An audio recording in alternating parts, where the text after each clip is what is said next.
กองทัพบกของไทยขออภัยพี่น้องสปป.ลาวหลังมีการควบคุมรถน้ำมันบ่ให้ผ่านด่านช่องเมฆอยู่ทางภาคใต้ของลาวเหตุให้ประชาชนลาวเดือดร้อน Time to share D+ ผลิตภัณฑ์ปกป้องตับจากเครื่องดื่มแอลกอฮอล์สวัสดีท่านผู้ชมกลับมาพบกับรายการ Time to Share สำหรับพวกข่าวที่เราอยากจะนำเสนอในวันนี้ก็คือเกี่ยวข้องกับรถน้ำมันที่ถูกระงับบ่ให้ส่งมาทางสปป.ลาวเพราะว่ามีปัญหาหลายอย่างที่กำลังเกิดขึ้นในปัจจุบันก็คือกองทัพบกของไทยขออภัยมาทางพี่น้องสปป.ลาวหลังที่ว่ามีการควบคุมรถน้ำมันบ่ให้ผ่านด่านช่องเมฆเฮ็ดให้ประชาชนลาวเดือดร้อนและก็ไทยเองก็ยืนยันว่าบ่มีเจตนาที่จะสร้างผลกระทบให้กับเพื่อนบ้านอย่างสปป.ลาวซึ่งวันในของข่าวเราได้มาจากเพจข่าวสดของประเทศไทยวันที่ 15 ธันวาคม ปี 2025 ที่ศูนย์แถลงข่าวร่วมสถานการณ์ไทยกัมพูชาที่สถานีวิทยุโทรภาพกองทัพบกของไทย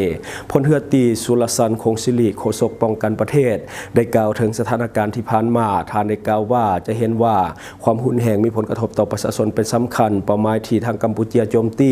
โดยใช้อาวุธหนักแม้นเป้าหมายเป็นพลเรือนหรือว่าประชาชนกงกันข้ามกับฝ่ายไทยที่โจมตีไปทางเป้าหมายทางการทหารหลายกว่า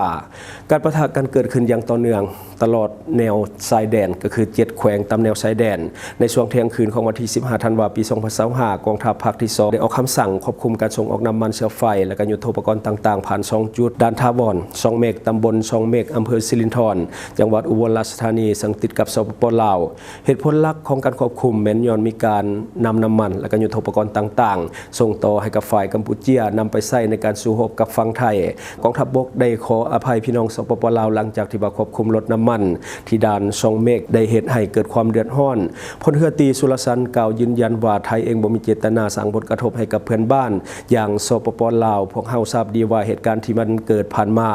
ระหว่าง2ประเทศเท่านั้นก็คือไทยกัมพูชาและประเทศอื่นบ่ได้มีส่วนเกี่ยวข้องในเรื่องนี้แต่อย่างใด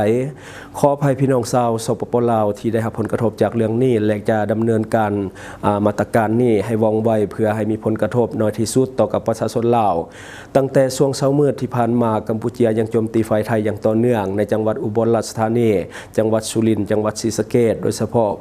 เป้าหมายที่ฝ่ายกัมพูชาโจมตีแม่นประชาชนหรือว่าพลเรือนของไทยในพื้นที่บ้านสำราญจังหวัดตราดยังมีการปะทะกันตามแนวชายแดนการปฏิบัติการของกองทัพบกของไทยและก็กองทัพเรือยังดำเนินการอย่างต่อเนื่องเช่นเดียวกันอันนี้ก็ถือว่าเป็นข่าวที่ว่าเกิดขึ้นในช่วงนี้หลายคนน่าจะได้เห็นหลายภาพของรถน้ำมันที่ว่าติดยาวเหยียดอยู่ทางฝั่งไทยก็คือเตรียมที่จะส่งมาทางฝั่งสปป.ลาวแต่ว่ากองทัพภาคที่2ของไทยมีการระงับไว้ก่อนก็คือน้ำมันยังมาบ่ฮอดสปป.ลาวแต่ว่าตอนนี้ทางลาวเองก็ยังบ่มีข่าวเรื่องของความเดือดร้อนที่มันเกิดขึ้นจากการระงับน้ำมันดังกล่าวนี่เป็นข่าวที่หลายคนเห็นแล้วแอบตกใจว่ามันเกิดยังขึ้นเพราะว่าปกติเฮาเองเพิ่งพาน้ำมันจากไทยเพราะว่ารถน้ำมันนี่ติดยาวเหยียดเป็น100 คันติดต่อยาวตามแคมทางอยู่ทางฝั่งไทยก็คือติดแงกอยู่ฝั่งไทยในขณะที่ทางฝั่งลาวก็คงยังรอคอยน้ำมันจากฝั่งไทย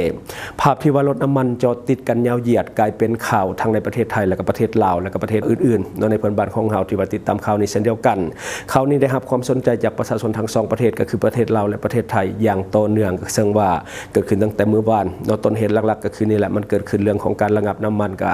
เพราะว่าไทยนี่เก่งว่าน้ำมันบางส่วนที่ส่งมาให้เราอาจจะถูกส่งต่อไปที่กัมพูชาซึ่งกัมพูชาอาจจะนำใส่น้ำมันดังกล่าวย้อนกลับไปโจมตีไทยคืนอันนี้ก็คือสิ่งที่ไทยเขาเจ้าเก่งส่วนในลาวใต้ตอนนี้ก็ยังบ่มีรายงานเรื่องของผลกระทบจากการขาดแคลนน้ำมันเถื่อซึ่งว่ามันก็อาจจะมีน้ำมันซ้ำห้องอยู่เชื่อว่าบ่นานปัญหาเรื่องของการควบคุมน้ำมันจากไทยอาจจะได้รับการขี้คายหรือว่าแก้ปัญหาให้มันเหมาะสมขึ้นกว่านี้อาจจะมีการส่งมาในบางส่วนเท่าที่มันจำเป็นที่ว่าสปป.ลาวเฮาใช้แต่ถ้าจะส่งเกินเขาเจ้าก็เก่งว่าเขาจะส่งไปให้ทางฝั่งกัมพูชาและย้อนกลับไปโจมตีไทยขึ้นแต่ถ้าสถานการณ์น้ำมันยังคงเป็นแบบนี้ต่อไประยะหนึ่งพี่น้องทางภาคใต้จะเดือดร้อนอย่างแน่นอนเพราะว่าขาดแคลนน้ำมันเพราะว่าเฮานี่น้ำเข้าน้ำมันสำเร็จรูปจากประเทศไทยเป็นหลักอยู่แล้วโดยเฉพาะในพื้นที่ชายแดนเบื้องที่ว่าติดกับฝั่งไทยตั้งแต่เหนือตลอดใต้เบื้องที่ว่าอยู่ทางฝั่งไทยก็จะนำเข้าจากไทยเบื้องที่อยู่ทางเวียดนามก็จะนำเข้าจากเวียดนามเป็นหลักตอนนี้ต้องรอท่าการชี้แจงจากทางฝั่งไทยเพิ่มเติมเพราะว่ามีการระงับไว้ถ้าว่ามีการผ่อนผันหรือว่ามีการแก้ไขแบบใดเฮา เขาจะมารายงานเพิ่มเติมถ้าว่ามีความคืบหน้าเกี่ยวกับเรื่องนี้เพราะว่าอันนี้มันก็กระทบกับเฮาโดยกงถ้าว่าน้ำมันมาบ่ฮอดน้ำมันซ้ำห้องเฮาก็มืดแบบนี้ก็จะเหตุให้ความเดือดร้อนมันเกิดขึ้นอย่างแน่นอนอาจจะกลายเป็นปัญหาใหญ่ระดับชาติก็ได้เนาะคือปัญหาปมชายแดนระหว่างไทยและกัมพูชายังคงระอุอยู่ในตอนนี้ซึ่งหลายคนก็ติดตามข่าวข้าพเจ้าเองก็ติดตามข่าวเช่นเดียวกันซึ่งเฮาก็เห็นความทุกข์ยากลำบากของประชาชนเนาะก็คือเกิดขึ้นทั้งสองประเทศทั้งไทยและกัมพูชาพื้นที่พิพาทไทยกัมพูชาก็ยังคงตึงเครียดและก็มีการยิงอาวุธหนักอย่างต่อเนื่องและก็เป็นช่วงๆคนที่ลำบากที่สุดมันบ่แม่นทหารทั้งทหารไทยหรือว่าทหารกัมพูชาแต่ว่าคนที่ลำบากที่สุดคือประชาชนที่อยู่ในพื้นที่ที่มันเป็นข้อพิพาททั้งฝั่งไทยก็เดือดร้อนทั้งฝั่งกัมพูชาก็เดือดร้อนบ่ต่างหยังกันแต่ว่าชาวบ้านทั้งสองฝ่ายนี่ก็คืออยู่กันอย่างระมัดระแวงและก็ต้องได้หาแบบจุดที่มันเป็นแบบว่าหลบภัยสัวข่าวบางคนก็ลงอยู่ในท่อน้ำบางคนก็เป็นหลบอยู่ตามอาคารต่างๆคือตอนนี้เดือดร้อนกันหลายเราต้องได้หลบภัยแบบฉุกเฉินตลอดจะได้ก็ตามเราขอส่งกำลังใจให้เพื่อนบ้านทั้งสองฝ่ายทั้งไทยและกัมพูชาเนาะให้ปลอดภัยและก็หาข้อยุติเรื่องของข้อพิพาทต่างๆที่มันเกิดขึ้นนี่ให้ได้ไวๆเนาะเรื่องนี้ต้องมีคนกลางและก็คนกลางก็ต้องเป็นกลางแท้ๆเนาะเขามาเป็นกาวใจและก็ช่วยขี้คายปัญหาชายแดนของไทยและกัมพูชาคือตอนนี้บทบาทของอาเซียนก็ยังบ่เห็นมีการเล็งติงอย่างไรเนาะถึงแม้ว่าไทยและกัมพูชาก็จะอยู่ในกลุ่มของอาเซียนแต่ว่าอาเซียนก็ยังบ่ได้ขยับและก็ติดตามสถานการณ์อยู่ห่างๆเพราะว่าตอนนี้ก็คือไทยและกัมพูชาแก้ไขปัญหาเอาเองโดยซึ่งว่าคนกลางนี่ยังบ่เข้ามาเถื่อสำหรับในช่วงนี้เนาะอันนี้ก็คือสิ่งที่เฮาเก็บมาเล่าสู่ฟังหวังว่าท่านจะได้รับสาระดีๆสำหรับท่านที่เบิ่งรายการเฮาอยู่คิดเห็นจะได้กับสิ่งที่มานำเสนอไปก็อย่าลืมฝากไว้ภายใต้คอมเมนต์ของเฮาและข้าพเจ้าจะเข้าไปอ่านด้วยตนเองขอขอบใจข่าวสารที่หลากหลายนำเสนอได้โดนใจวิเคราะห์ตรงประเด็นแถมเนื้อหาก็ฟังง่ายอัปเดตข่าวเล่าทุกแบบทุกสไตล์ฟังกันสบายที่ช่องทางทูแชร์Time to share Time to share Time to share แล้วครบเครื่องข่าวคนเล่าแท้ๆนำเสนอลงคลิปใหม่ทุกวันเปิดมาเมื่อไรก็ได้เจอให้ชมกันฟรีเสิร์ฟสิ่งดีๆให้เสมอข่าวราวยุคใหม่ไว้ใจ Time to share